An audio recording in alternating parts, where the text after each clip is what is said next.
Kira-kira menurut kamu, warna kebahagiaan itu apa? Jika kamu menjawab kuning, kamu benar. Dan fakta ini juga didukung oleh sains. Dalam studi yang dipublikasikan di Journal of Environmental Psychology, peneliti menemukan bahwa adanya respon emosional terhadap warna tergantung pada bermacam-macam faktor, yaitu lingkungan fisik dan kedekatan wilayah dengan garis khatulistiwa. Menurut peneliti, asosiasi warna kuning dengan kegembiraan cukup bervariasi di 55 negara yang mereka kunjungi.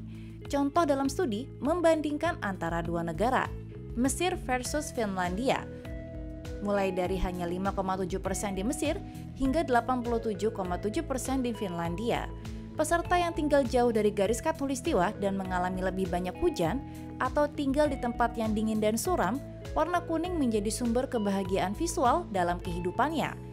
Tapi ternyata bukan cuma lokasi tempat tinggal yang membuat warna terasa beda, tubuh kita pun bereaksi saat melihat warna tertentu. Apa yang sebenarnya terjadi dalam otak saat melihat warna sehingga bisa mempengaruhi mood kita? Dr. Tanya Elliott, dokter spesialis penyakit dalam sekaligus influencer kesehatan, mengatakan kepada The Post bahwa ketika kita melihat warna, itu akan mengirimkan sinyal ke hipotalamus yang dapat mempengaruhi suasana hati kita yang memicu pelepasan hormon tertentu. Warna kuning dan jingga dikaitkan dengan kebahagiaan, sementara warna hijau memberikan efek yang menenangkan. Satu studi menemukan bahwa mengunjungi lingkungan hijau di kota diasosiasikan dengan tekanan darah yang lebih rendah dan detak jantung yang lebih rendah. Ini menunjukkan bahwa warna bukan cuma soal estetika, tetapi juga berdampak pada fisik dan emosi kita.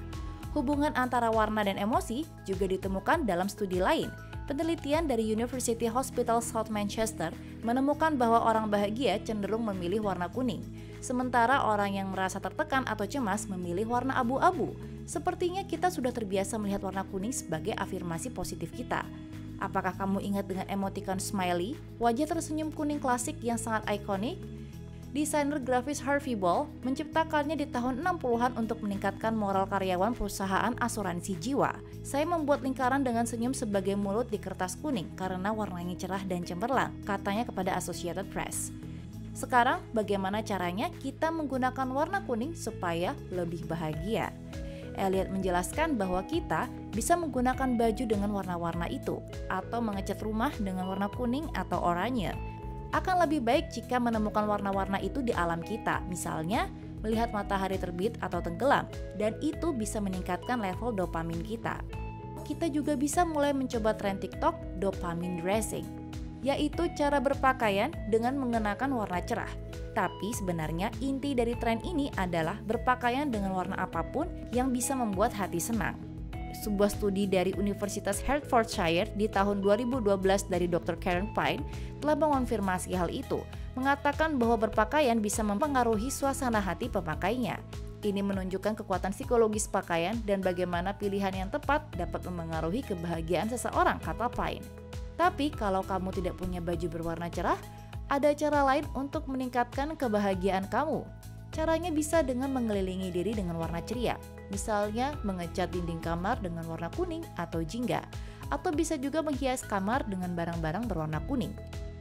Jadi kalau hari ini kamu sedang merasa sedih atau bad mood, mungkin kamu cuma butuh warna.